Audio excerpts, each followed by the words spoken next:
الحق من ربك فلا تكونن من الممترين. أعوذ بالله من الشيطان الرجيم. بسم الله الرحمن الرحيم، والصلاة والسلام على رسول الله وعلى آله وصحبه أهل الله وبعد.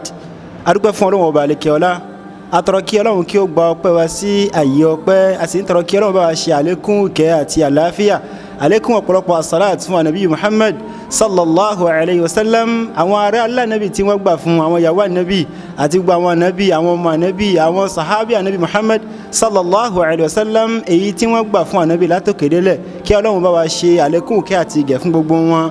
Èyí tí a bá tọrọ yìí kí Ọlọ́run jẹ́ kí ó ṣàn kárí àwa náà lónìí, lẹ́yìn tí a ń fi ẹ̀sìn wa, ìṣe wa, àṣà wa tàfin kọ́ ṣe ànábì Muhammad sallallahu alayhi wa sallam lóòrèkóòrè nígbèsí ayé wa. Kí Ọlọ́run jẹ́ kí a bá níbi tí ó ti gbé lérè, kí Ọlọ́run jẹ́ kí àwa àti ẹ̀yin kí a jọ bá ànábì Muhammad sallallahu alayhi wa sallam, kí a jọ bá wọ ọgbà aljanna al-firdaus al-a'la. Assalamu alaikum wa rahmatullahi wa barakatuh. A kí gbogbo àwa mùsùlùmí àti gbogbo ẹni tí ń láǹfààní àti máa gbọ́ wa ní báyìí tí wọ́n ṣe ń wò wá láti ojúléeṣẹ́ wa Al-Haqq TV. Òtítọ́ ni yóò lékè, òtítọ́ ni yóò borí pẹ̀lú ògo ti Ọlọ́run.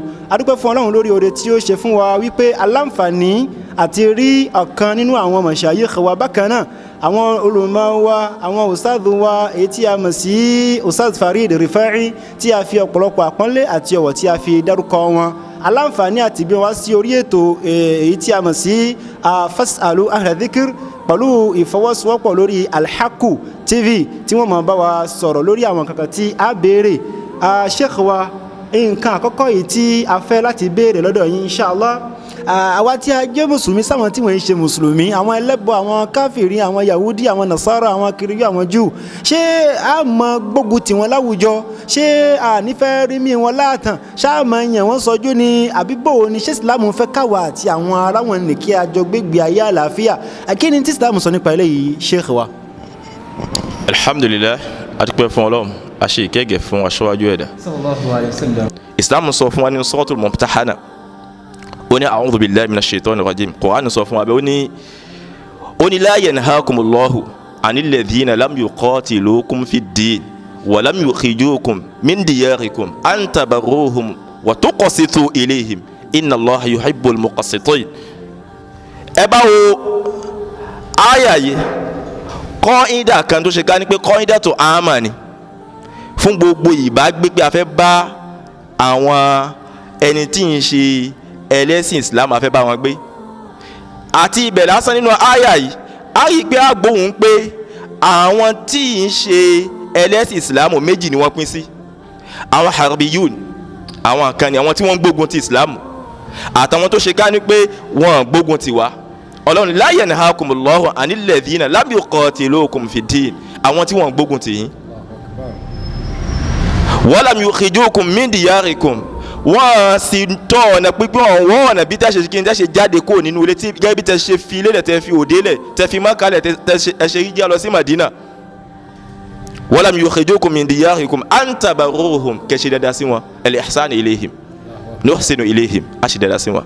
Wa tuqsitu, ìwọ̀n tó bá gẹ́gẹ́ bí okùn ẹbí tó wà láàrin wa, a ṣe kí ni? A ṣe dáa fún wọn. Inna Allaha yuhibbul muqsitin, Ọlọ́run wa ọba onídéédé ni, gbogbo ẹ tí bá ti ń ṣe déédé Ọlọ́run ọba ó fẹ́ràn rẹ̀. Muamala ọ̀tọ̀, ìbádà ọ̀tọ̀, ìbáṣepọ̀ ọ̀tọ̀, ẹ̀sìn ọ̀tọ̀. Ibi muamala Ọlọ́run ṣe kí ni? Ajaza lana anu amilahum, Ọlọ́run yọ̀ọ̀dá fún abẹ́ kí ni? Ká bá wọn ṣe pọ̀ níbi muamala tí ò ní kọjá. A sì gbọ́dọ̀ ibi muamala náà a tún gbọ́dọ̀ máa sọ, kò lè mú adé bíi pé abẹ́ máa sọ inú wa fún wọn, nítorí pé mahma yakun lan tardal yahud wala nasara hatta tattabi'a millatahum. Àwọn yahudi àtàwọn nasara tí yẹn máa ń sọnù fún níbi muamala gan la, wọ́n tún mọ wọ́ọ̀nà láti ṣe kíni, láti dákúnyàn ni, nítorí pé wọ́n fẹ́ pé kíni kò tẹ̀lé ìlànà tàwọn. Kọ́lọ́ mọ́ ṣàṣàánú wa. Àìmọye àwọn ọmọ wa tó jẹ́ mùsùlùmí sábìkọ́n tó ṣe ká ní pé látàbí muamala kó fi lè da, kó fi lè ṣe kíni, kó fi lè dùn, kílẹ̀ ayé fi lè san wọ́n fi wọnú báwo láti gbé, wọ́n wọnú kiriyó, wọ́n di kiriyó, kí Ọlọ́run ṣàbá dá wọn padà sínú Islam. Ọlá àìpé méjì Ọlọ́run ọba, ọlá jẹ́ kan ṣo Ọlọ́run ọba. Naam. Allahumma amin. Jazakumullahu khairan Sheikh. Ọlọ́run bá san ní ọ̀pọ̀lọpọ̀ ẹ̀san olóore. Ọlọ́run sì jẹ́ kí a rí yín pẹ́ lórí dáadáa. Tọ́ alhamdulillah, àwọn Sheikh wa wọ́n ti ṣàlàyé fún wa wípé Islam ò kọ̀ fún wa àwa tí a jẹ́ mùsùlùmí wípé kí a níbáṣepọ̀ láàrin àwọn tí wọ́n ń ṣe mùsùlùmí, a jọ gbégbé ayé àlàáfíà, a jọ máa jẹ, a jọ máa mu, a máa tà fúnra wa, sì máa rà ní ọ̀dọ̀ ara wa, a ṣẹ̀mí àlàáfíà. àwọn Yorùbá máa wá pòwe kan wípé oko yìí jẹ́ ti bàbá tọmọ kó má làálàá. ń táwa béèrè ní ìsìn ni wípé ìbálòpọ̀ tá a ṣe láàrin ara wa, a jọ máa tajà, a jọ máa rajà lóòótọ́, ṣó wá làálàá bí ò làálàá?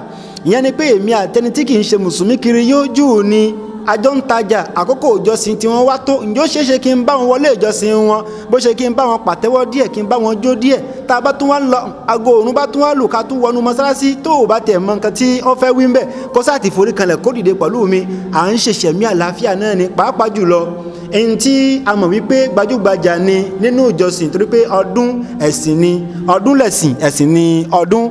tó ṣé wàá ṣeéṣe àwa tí a jẹ́ mùsùlùmí wípé kí a bá àwọn tí wọ́n ń ṣe mùsùlùmí, kí a máa bá wọn kópa níbi ọdún wọn? ǹjẹ́ tó kí àwa tí a jẹ́ mùsùlùmí kí a máa bá wọn kópa níbi ọdún kérésìmesì, ọdún noel àbí ọdún parí ọdún? ǹjẹ́ tó kí àwa mùsùlùmí kí a bá wọn kópa níbi eléyìí? nítorí pé kí ni àwa mùsùlùmí a fẹ́ ṣàlàáfíà pẹ̀lú yín náà ni, ẹ jẹ́ àjọ ṣẹ̀mí àlàáfíà, ká bá yín ṣọdún kí ìrẹ́pọ̀ fi lè wáyé. ṣé Islam fọwọ́ sí àbí ò fọwọ́ sí? Sheikh, jazakumullahu khairan.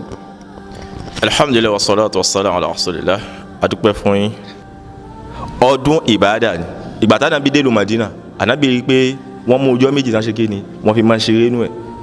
Ànábì ò bá wọn kọ́ ẹgbẹ́ nípa rẹ̀, nítorí wọ́n mọ̀ pé ọ̀nà ọdún ọ̀nà ẹ̀sìn ni. Ànábì dúró títí Ọlọ́run fi ṣe ọdún ẹ̀ fún, ó ṣe ọdún àwẹ̀ fún, èyí ni ọdún kékeré, ọdún iléyá, ọdún ńlá, tó túmọ̀ sí wípé ń bẹ náà mùsùlùmí tí wọ́n ti ìgbà láti títí fi dòní pé ọdún méjìlá nínú ṣẹ̀ríà Islam. ọdún ìjọsìn ni, ọdún méjì ni mùsùlùmí ni. àwọn abáwọnú àyà Qur'an nínú Suratul Furqan, Ọlọ́run nígbà tó Ọlọ́run wòye àwọn Ibadur Rahman, Ọlọ́run wòye awsafu Ibadur Rahman, Ọlọ́run ṣe wàásù wọn, àwọn òwòye wọn. ó ní walladhina la yashhaduna az-zur wa idha marru bil-lagwi marru kiraman. alladhina la yashhaduna az-zur, àwọn tí wọ́n yí jẹ́rìí àbòsí. àwọn sálàfù wọn tó pé àbòsí ibẹ̀ yẹn àyàdùhùn àyàdùl kufar.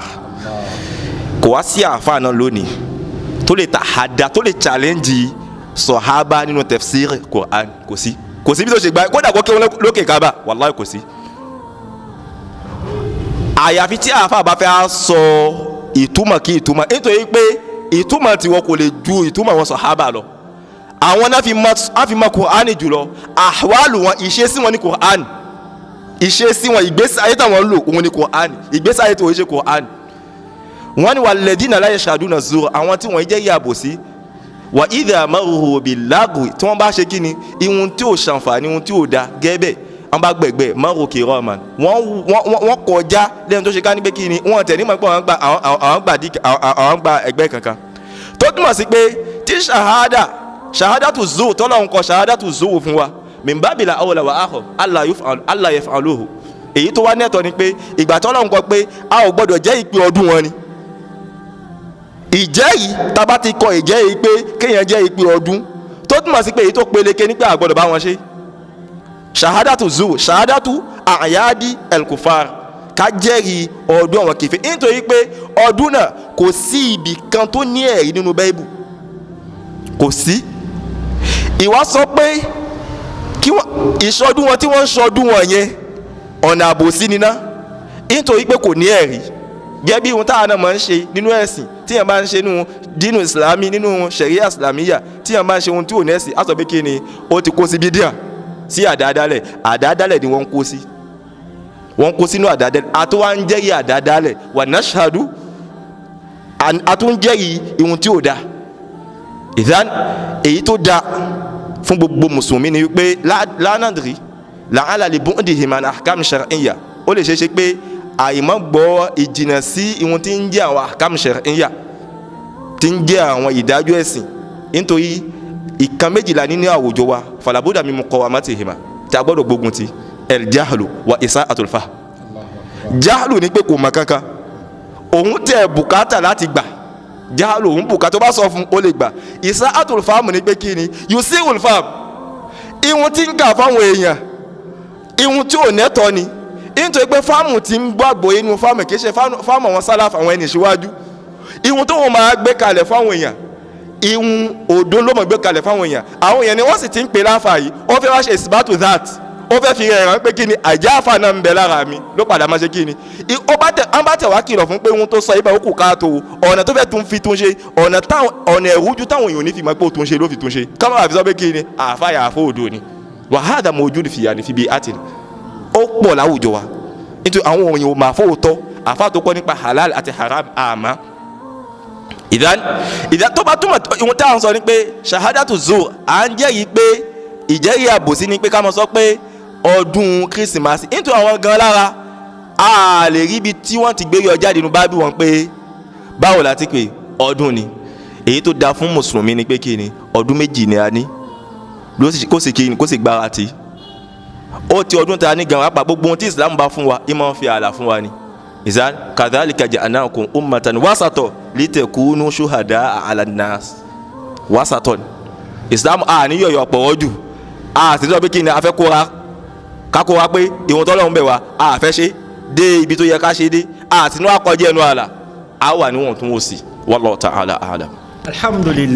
alhamdulillah adúpẹ́ fún Ọlọ́run a sì kí àwọn sheikh wa Ustaz Farid Rifa'i Ọlọ́run bá lè kíra yóò jẹ́ kí a rí yín pẹ́ lórí dáadáa àti déédéé adúpẹ́ fún yín lórí wáàsí olówó iyebíye tí ẹ ṣe fún ọ torí pé gbọ́n tí ẹ wí fún alátògbélélẹ̀ wáàsí ni kí Ọlọ́run ṣe wá lẹ́ni tí máa gba wáàsí ǹjẹ́ àti gbọ́ yé wípé àwa mùsùlùmí kò tọ́ bẹ́ẹ̀ ni kò tọ̀nà kí a máa bá àwọn tí wọ́n ń ṣe mùsùlùmí kópa ń bí ọdún wọn nítorí pé ọdún wọn ti dé ká lọ kunlé ká máa tanná sílé ká yáyí ilé ká dáṣọ fáwọn ọmọ ká pẹran ká padìyẹ ká pa tọ́kí eléyìí kì í ṣe tí mùsùlùmí máa ń bá àwọn kòfàrò ṣe kì í ṣe pé a fi ń gbógun tì wọ́n o Ọlọ́run ọba àlekè ọlá ńlọ́kọ̀ fún wa lakum dinukum waliyadin ẹ̀sìn tiwọn ní ọdún lẹ́sìn ẹ̀sìn sí lọ́dún wọ́n máa ṣẹ̀sìn tiwọn lọ́tọ̀ wọ́n máa ṣe ọdún tiwọn lọ́tọ̀ a máa ṣẹ̀sìn tiwa lọ́tọ̀ a máa ṣe ọdún tiwa ní ọ̀tọ̀ torí pé kí ni Ọlọ́run ọba àlekè ọlá ń jẹ́ yọ wípé walan tarda ankal yahudu walan nasara hatta tattabi'a millatahum ìwà mùsùlùmí tó ń ṣe kìíní látara wípé mo ń fẹ́ láti wáyọnú àwọn kiriyó ni mo fẹ́ wáyọnú àwọn júù ni Ọlọ́run sọ wípé kò sí ń tó ṣe kò sí ń tó sọ kò sí ń tó wù níwà tó fi rí yọnú wọn àyàfi kó gbé ìsìlámù lẹ̀ ìgbà tó o bá tó fi ìsìlámù lẹ̀ tó bá dẹni tí ń lọ pàtẹ́wọ́ tó ń jó nígbà náà ló tòrò ó dẹni tí wọ́n nífẹ̀ẹ́ rẹ̀ abẹ́lẹ́ wọn balẹ̀ ọlá apádà sábúrú èyí tí yóò jẹ́ kí a sọ pé àṣì ìsìlámù mọ́ Ọlọ́run má jẹ́ ó tọ́ sẹ́nì kọ̀ọ̀kan wa o ń tá wí lọ́rọ̀ yìí tárò sọ́kàn tádì sọ́kàn ládìí ọkàn èyí tí ó bá ìsìlámù wa jẹ́ Ọlọ́run má jẹ́ kí ó tọ́ sẹ́nì kọ̀ọ̀kan wa kí àwọn sheikh wálẹ̀ kan sí kí Ọlọ́run bá san wọ́n ní ẹ̀san olóore láyé bí àti ní alkiyama a sì kí àwọn òṣìṣẹ́ ojúléṣẹ́ Alhaqu TV a kí wọn pé kí wọ́n kú iṣẹ́ Ọlọ́run bá lè kọ́ yóò bá san wọ́n ní ẹ̀san olóore ẹ̀yin náà tí ẹ tún wá ń wò wá tẹ̀ ń wò wá ní gbogbo àgbáńlá ayé tọ́ Ọlọ́run bá lè kọ́ yóò bá san yín ní ẹ̀san olóore ojú tẹ fi ń wá ojú náà ò ní fọ́ etí tẹ sì fi ń gbọ́ wa nǹkan kan ò ní ṣe tí náà oríkèéríkèé ara ta gbé wálé ayé Ọlọ́run ò ní jẹ́ kíkọ́ kan kó fi wálẹ̀ lọ wa sallallahu wa sallam ala nabiyina Muhammad wa ala alihi wa ashabihi ajma'in Alhaqu TV òtítọ́ ìní yóò lékè abẹ́lẹ́ wọn bá kí ó jẹ́ kí òtítọ́ kí ó borí wasalaamu alaykum wa rahmatulahi wa barakatuh. Subhanallah walhamdulillah.